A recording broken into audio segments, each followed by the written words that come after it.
j'espère que vous allez bien cet après-midi. Je suis heureuse d'être devant vos écrans. Je suis heureuse d'être devant vos écrans et comme vous le voyez, je ne suis pas seule, je suis avec Tata Sarah. Je crois que vous la connaissez. Comment vas-tu, Tata Sarah? Très bien. Voilà. Alors, sans plus tarder, nous allons élever nos voix et dire merci au Seigneur qui nous accorde la grâce d'être là encore en cet après-midi. Alors, je t'inviterai simplement à fermer tes yeux et à élever ta voix, à recommander encore ce culte entre les mains du Seigneur. Seigneur, je te dis merci pour ce culte. Merci pour la grâce que tu nous accordes. Non seulement d'avoir renouvelé notre souffle de vie ce matin, mais d'être là encore en cet après-midi. Oui, Seigneur, je te dis merci. Merci. Tu ne m'as pas seulement gardé moi, tu as gardé mon frère, ma soeur, papa, maman, tata, toute la famille. Et Seigneur, je bénis ton nom pour cela. Je viens encore te recommander la suite de ces instants. Je prie que tu sois au contrôle de toutes choses et que toute la gloire te revienne. Amen. Amen. Amen. Amen. Oh, qu'il est bon pour des frères de demeurer ensemble. Amen. Amen. Amen. Et nous allons encore élever nos voix. Nous allons élever nos voix et louer ce Dieu-là. Louer ce Dieu-là qui mérite toute notre louange, toute notre adoration.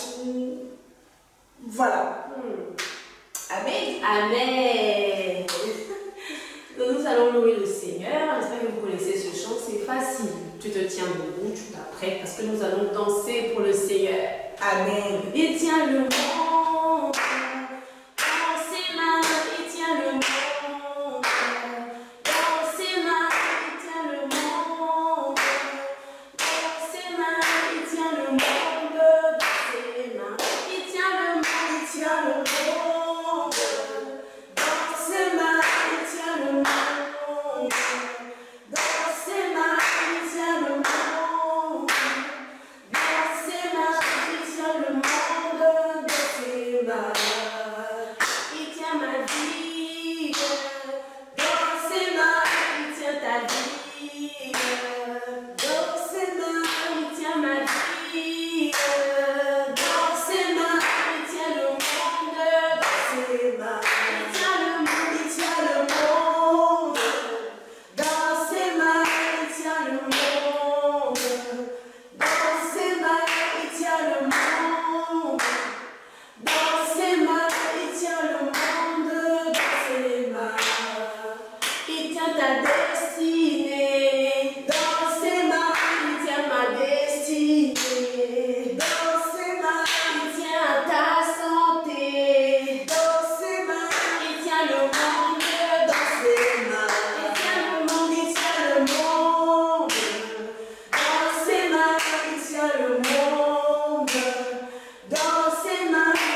dire merci à Jésus avec tes propres mots. Tu vas dire merci à Jésus avec tes propres mots. Il a fait tellement de choses pour toi. Il a fait tellement de choses pour toi. Mais déjà, la preuve est que tu sois là, en train de regarder ce culte. C'est une grâce. C'est une grâce. Il y a de ceux-là qui n'ont pas, il y a de ces enfants-là qui n'ont pas la possibilité de pouvoir regarder les cultes comme toi. Et toi, tu as cette grâce d'être là encore. Alors avec tes propres mots, dis merci à Jésus. Dis merci à Jésus pour cet homme. Dis merci à Jésus pour ta vie. Dis merci à Jésus. Dis merci à Jésus pour tes parents. Merci, merci à Jésus, et sois reconnaissant encore en cet après-midi. En cet après-midi. Seigneur, merci. Seigneur, merci. Merci pour les parents qui le gardent. Merci pour merci. Je suis reconnaissante encore. Il y a de nombreuses personnes qui sont malades. Parce que je suis en bonne santé. Je suis là en cet après-midi, tout simplement. Je suis là et je peux suivre tout simplement. Merci pour la force que tu m'accordes, Jésus. Merci, Jésus. Je suis reconnaissante. Tes bontés dans ma vie et ta grâce infinie. Reçois ma louange pour tes bontés dans ma vie et ta grâce infinie. Reçois ma louange. Oh, 10 000 mots ne peuvent suffire, non, pour te dire merci. Reçois ma louange. Oh oui, toi qui connais mon cœur et qui fais toutes choses à merveille, Jésus. Reçois ma louange. Que puis-je t'offrir? Que puis-je t'offrir? Oh Jéhovah, car tu as fait tant de merveilles pour moi. que puis-je t'offrir? Je t'offris, Oh Jéhovah, toi qui as fait tant de merveilles pour moi.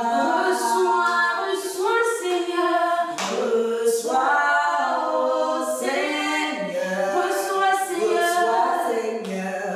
Reçois ma louange. Oh oui, reçois, Seigneur. Reçois, oh Seigneur. Reçois, Seigneur. Reçois ma louange. Oh oui, reçois, Seigneur. Reçois, oh Seigneur. Reçois, Seigneur. Reçois ma louange. Oh oui, reçois, Seigneur. Reçois, oh Seigneur. Reçois, Seigneur. Reçois ma louange. Oui, reçois encore cette louange. Reçois encore ma louange en cet après-midi. Toi, le roi des rois, toi, le Seigneur des seigneurs, c'est toi que nous voulons élever. Oui, c'est toi que nous voulons élever en cet après-midi. Oui, c'est toi que nous voulons élever. Toi qui as reçu le nom au-dessus de tout nom. Oui, toi seul est digne. Oui, de recevoir louange, honneur et gloire pour l'éternité. Oui, toi seul est digne. Toi seul est digne. Toi seul est digne. Ah, toi seul est digne. Toi seul est digne. Oui, il n'y a que toi et toi. Il y a que toi et toi seul qui a reçu le nom élevé au-dessus de tout nom. Le nom devant tout Merci Jésus parce que je peux me tenir au-devant de toi. Au moins que tu es Seigneur. Loin de toi, mais là je peux m'approcher au-devant. Seigneur, merci. Merci Seigneur, merci. Merci. Oui, c'est toi le roi des rois. C'est toi le roi des rois. C'est toi le roi des rois. Le roi des rois, c'est Jésus. Le roi des rois.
parole en cet après-midi. Nous voulons encore écouter ta parole en cet après-midi. Alors je prie que tu disposes nos cœurs encore en cet après-midi. Je prie que tu disposes le cœur de chaque enfant en cet après-midi. Seigneur, oui, je viens rendre toute pensée captive à l'obéissance de Christ.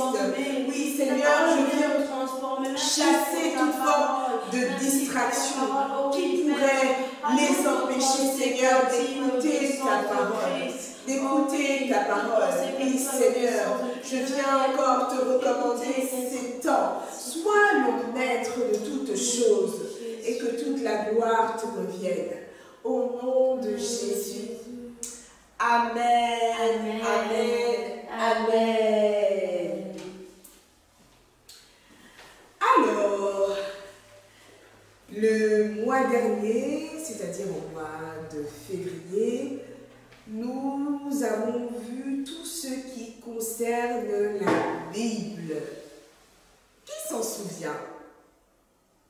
Ou qui peut me rappeler ce qu'on a vu sur la Bible?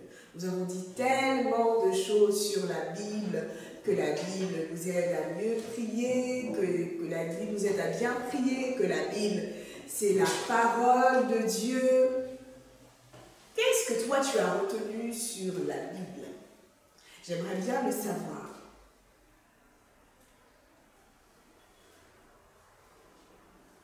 Oui, parce que je crois que tu as retenu des choses quand même. Je crois que tu as retenu des choses. Je crois que même ta manière de prier a changé parce que tu pries maintenant sur base de ce que dit la parole de Dieu. Amen. Amen. Et tout au long de ce mois de mars, nous allons voir quelque chose de totalement, je ne dirais pas différent, mais nous allons voir autre chose, tout simplement. Tout simplement. Alors, je t'inviterai à prendre, bien évidemment, une Bible, un stylo, un cahier, si toutefois tu sais écrire, bien évidemment. Et si tu ne sais pas encore écrire, ce n'est pas bien grave. Tu peux toutefois prendre une Bible et un adulte qui est à côté de toi pourra toutefois t'aider à lire les différents passages. Amen. Amen. Alors, nous allons aller dans un passage, nous allons aller dans Genèse 6. Qui sait où se trouve Genèse? Genèse, c'est dans l'Ancien ou le Nouveau Testament?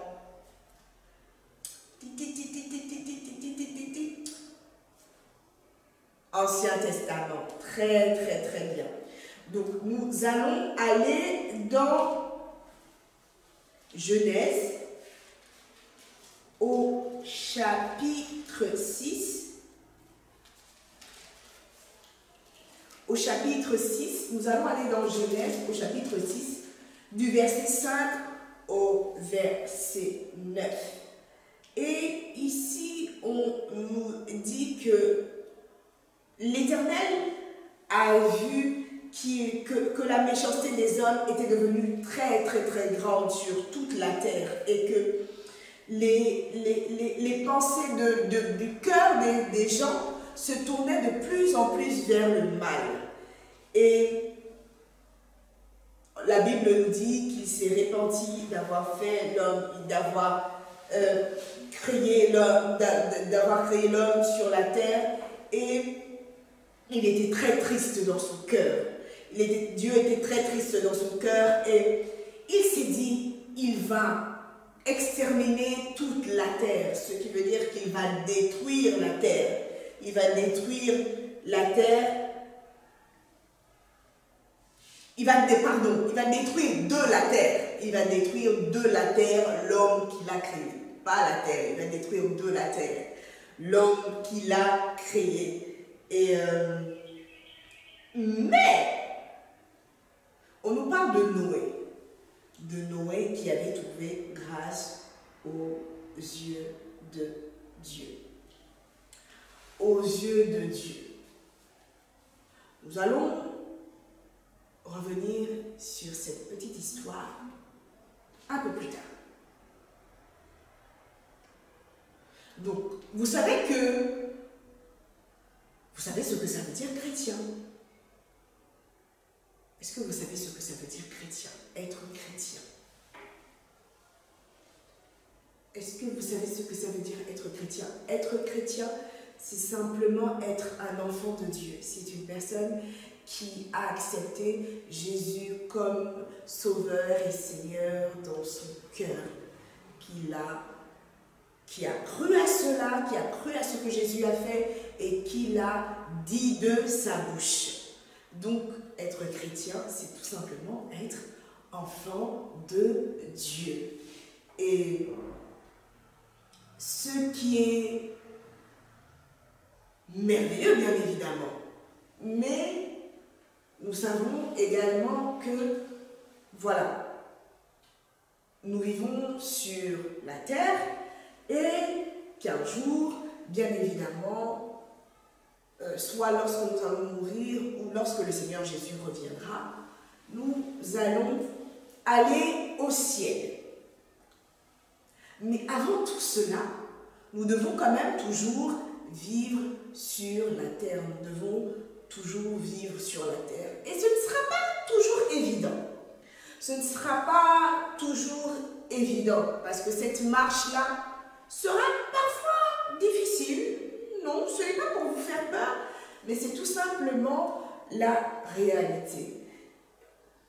Pourquoi? Parce que nous avons des ennemis qui veulent nous empêcher de bien marcher en étant sur la terre pour aller au ciel. Nous avons des ennemis. Qui sait ce que ça veut dire un ennemi? Un ennemi, c'est simplement une personne qui nous veut du mal. C'est une personne qui est contre nous et qui nous veut du mal. Et parmi ces ennemis que nous pouvons avoir, il y a cet ennemi-là qu'on appelle le monde. Oui, je suis sûre que tu es en train de te demander, mais Tata, comment ça le monde? Comment ça le monde est notre ennemi? Alors, je vais vous expliquer. Ce qu'il faut savoir, c'est que la Bible nous parle de 3 différents types de monde. La Bible nous parle premièrement du monde qui est la terre, le monde que tu connais, la terre. Et voilà, la Bible nous dit que le monde représente la terre, premièrement. Et nous pouvons le voir dans le psaume 24 au verset 1. Mais encore que là, ce monde-là, qui représente la terre, n'est pas notre ennemi. N'est pas notre ennemi. Il y a un autre type de monde qui est également, que nous voyons également dans la Bible, c'est les gens. On nous parle de Jean 3,16, car Dieu a tant aimé le monde. Le monde ici représente les gens, te représente, me représente, les gens en général. Et encore une fois, les gens, le monde qui fait référence aux gens, n'est pas notre ennemi non plus.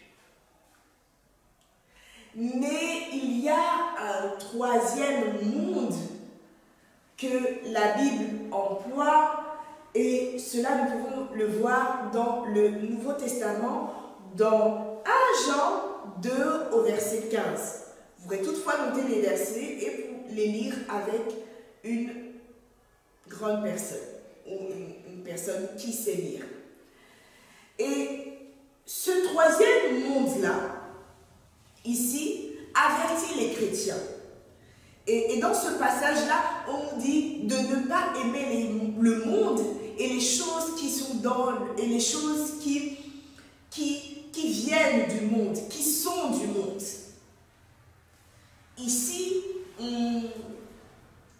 on avertit les enfants de Dieu. On avertit les enfants de Dieu et ici, le monde est tout simplement une manière de penser, une manière de faire qui est contraire à la volonté de Dieu, qui est contraire à la pensée de Dieu. Donc c'est une manière de penser, une manière de faire qui ne vient absolument pas de Dieu, mais qui est dirigée par le diable, qu'on appelle autrement Satan. Et lui, ce monde-là, est notre ennemi. Et c'est de ce monde-là que nous voulons parler aujourd'hui. C'est de ce monde-là que nous voulons parler aujourd'hui. Alors, ce que nous devons savoir, c'est qu'au commencement, Dieu avait confié la responsabilité du monde, avait demandé à Adam de diriger le monde. Mais qu'est-ce que Adam a fait? Adam a péché. Adam a désobéi à Dieu. Et en faisant cela, ça veut dire que en péchant, c'est comme si Adam, il s'était mis un peu du côté de Satan. Est-ce que vous comprenez? Et lorsque Adam a péché, ça veut dire que ce que Dieu lui avait confié, ben, s'est retrouvé dans les mains du diable. Et on voit comment Adam a entraîné toute l'humanité, c'est-à-dire tous les humains, dans ce royaume-là qui est dirigé par le diable. Et c'est ce qu'on appelle le monde. Donc Adam a entraîné toute la race humaine dans le royaume du diable. Et ce qui se passe, c'est que, entre-temps, Dieu a mis en place quelque chose pour nous permettre de sortir de ce royaume-là, de ce royaume-là du diable. Il faut simplement accepter Jésus comme notre Seigneur et notre Sauveur pour devenir enfant de Dieu. Pour devenir enfant de Dieu. Et lorsque nous devenons enfants de Dieu, nous ne faisons plus partie de ce royaume-là. Parce que nous appartenons maintenant au royaume de Dieu. Au royaume de Dieu. Mais, est-ce que vous croyez que le diable a été content lorsque tout cela a été mis en place? Non, absolument pas. Il n'a pas du tout été content. Et c'est pour ça qu'il a conçu un plan. Il a conçu un plan pour que chaque être humain, chaque homme, puisse toujours rester dans son royaume à faire de mauvaises choses. Il a tout organisé pour que nous puissions toujours rester avec lui. Et il a organisé ça de différentes manières. Il a mis en place justement une manière de penser, une manière de faire des choses pour que nous puissions toujours rester dans son royaume. Parce que la Bible nous dit quoi? La Bible nous dit que le monde il nous a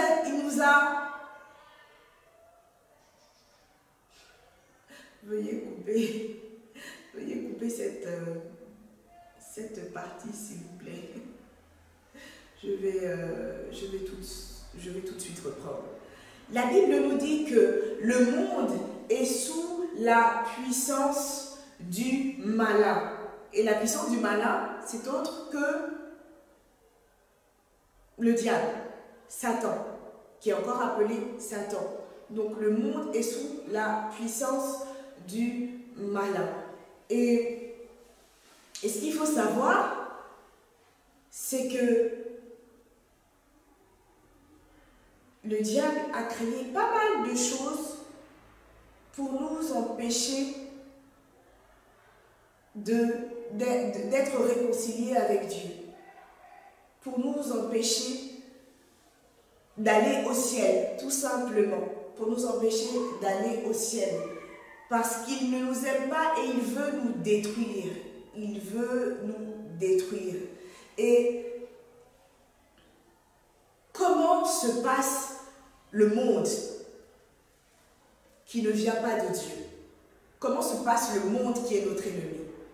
Il faut savoir que le monde qui est notre ennemi, qui est dirigé par le diable, n'aime absolument pas Dieu, n'aime pas Dieu, il n'aime pas le peuple de Dieu, il n'aime pas les enfants de Dieu.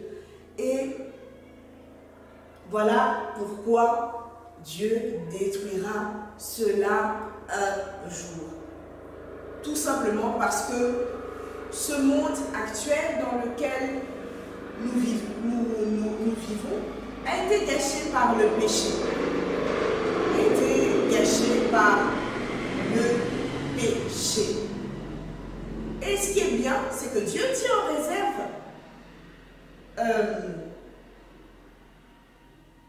Dieu tient en réserve le royaume, son royaume, et dont lui-même il est le roi. Parce qu'il nous aime et qu'il ne veut pas nous laisser dans ce système-là, parce qu'il ne veut pas nous laisser dans ce monde qui est dirigé par le diable.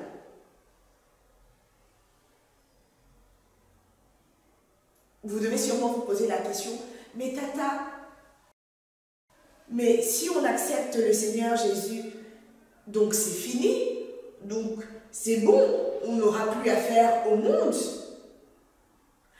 Alors, oui et non. Parce que ce qui se passe, c'est que lorsque nous acceptons Jésus comme notre Seigneur et notre Sauveur, nous vivons quand même, c'est vrai que voilà, il nous emmène, lui qui nous a délivrés de la puissance de l'ennemi pour nous transporter dans son royaume.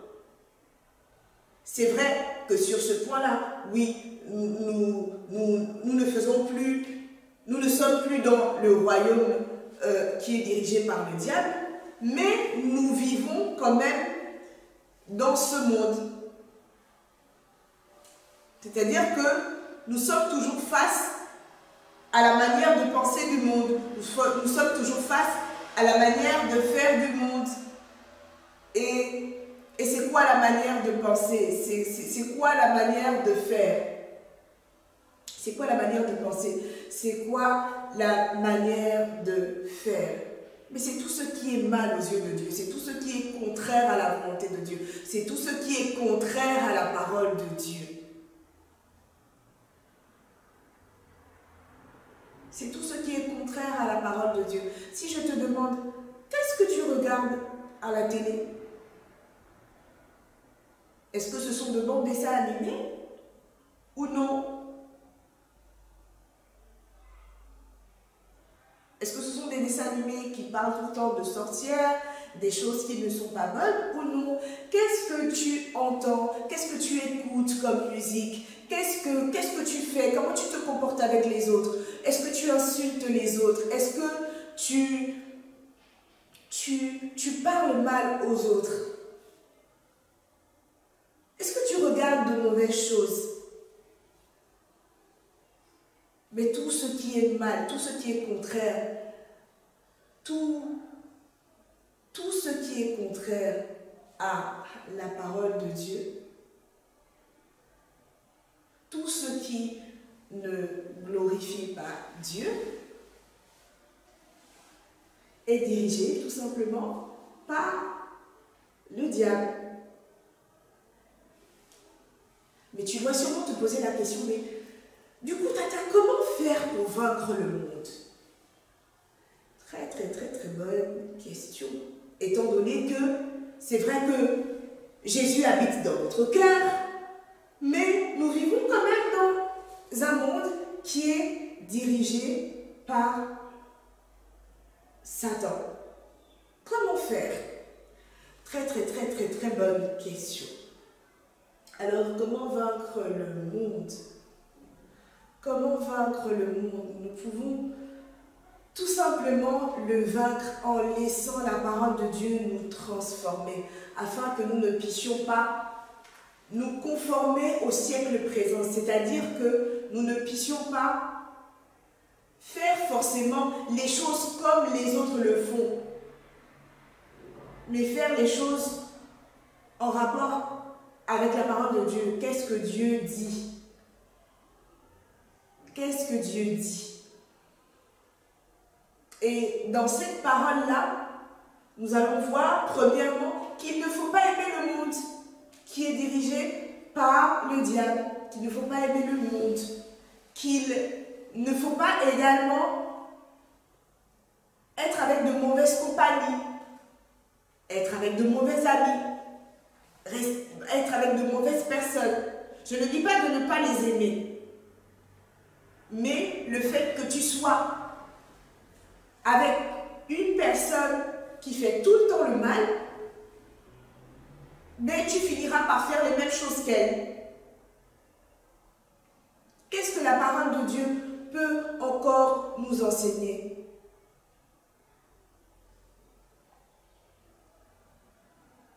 Il est important de se dire que Dieu est avec moi, de prendre conscience que Dieu est avec moi. La Bible nous dit que voilà, Dieu est avec nous, qui sera tous les jours avec nous. C'est de prendre conscience que Dieu est avec moi et il me fortifie. Mais aussi de te faire des amis chrétiens, des amis qui partagent la même manière de penser que toi, qui partagent les mêmes valeurs. Après, il est aussi important de dire non. De dire non. Comment ça de dire non, Tata? Oui, il est important de savoir dire non. Lorsqu'un ami, un camarade te dit par exemple, allons voler la chaussure du petit qui est là-bas. Toi, tu sais que c'est pas bien de voler en tant qu'enfant de Dieu. Tu sais que c'est pas bien de voler. Donc tu vas lui dire, non, je ne vais pas faire ça. Je ne vais pas faire ça parce que c'est pas bien. Mais il ne faudrait pas simplement que tu acceptes d'aller voler pour que l'autre te dise, d'abord je ne suis plus ton ami parce que tu n'es pas allé voler avec lui. Donc il est important de savoir que tu es enfant de Dieu. Que tu es enfant de Dieu. Et pour toi qui n'as pas encore accepté Jésus comme ton Seigneur et ton Sauveur, je t'invite à le faire. Je t'invite à le faire parce que si tu ne l'as pas fait, il te sera difficile de mettre en pratique tout ce que j'ai dit avant. Il te sera difficile de mettre en pratique. Il te sera difficile d'être transformé par la parole de Dieu si tu ne l'as pas encore accepté. Si Jésus n'habite pas dans ton cœur. Si Jésus n'habite pas dans ton cœur. Parce que ce que tu dois savoir, c'est que le diable ne t'aime pas, tout simplement. Il ne t'aime pas. Il ne t'aime pas et il ne va jamais t'aimer. Et il ne va jamais t'aimer. Alors si tu veux quitter ce royaume-là qui est dirigé par le diable pour aller dans le royaume de Christ, le royaume de Dieu, je t'inviterai simplement à faire cette prière après moi. Seigneur Jésus, je te dis merci parce que tu es mort à la croix pour moi et que tu es ressuscité le 3e jour. Prends mes péchés et fais de moi ton enfant. Prends-moi tel que je suis.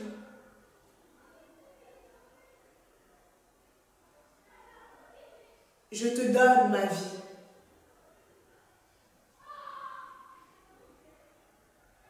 Viens régner dans ma vie. Au nom de Jésus, Amen. Alors à partir du moment où tu as fait cette prière, tu dois simplement croire que Jésus habite dans ton cœur, même si tu ne le vois pas, même si tu n'as rien ressenti, et d'ailleurs tu ne vas rien ressentir, tu dois simplement croire que Jésus habite dans ton cœur, dans ton cœur. Nous allons passer à l'autre verset à mémoriser du jour, qui n'est autre que dans le Nouveau Testament.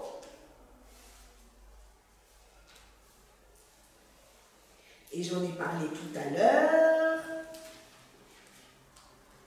Il s'agit de 1 Jean 2. Il s'agit de 1 Jean 2 au verset 15. Juste un instant.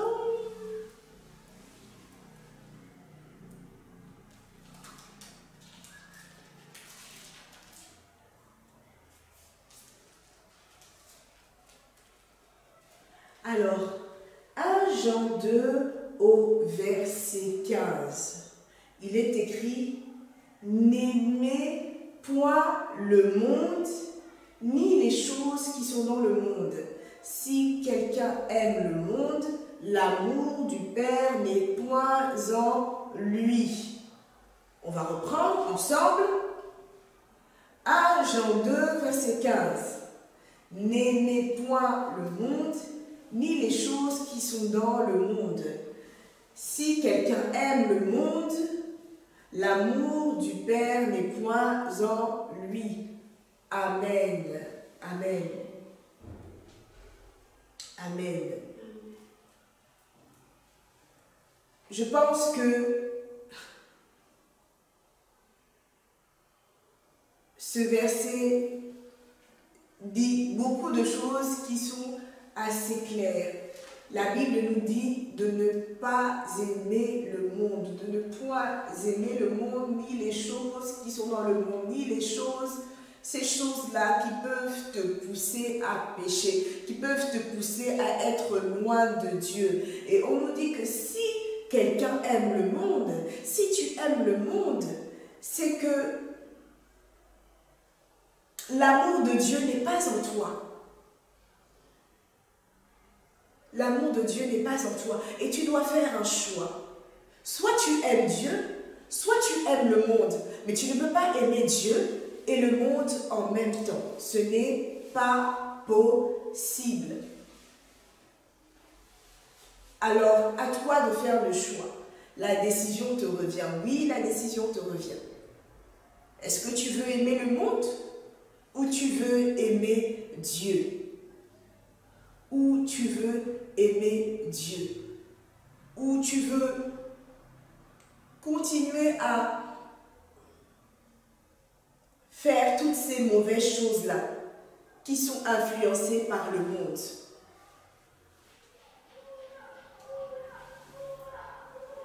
Amen.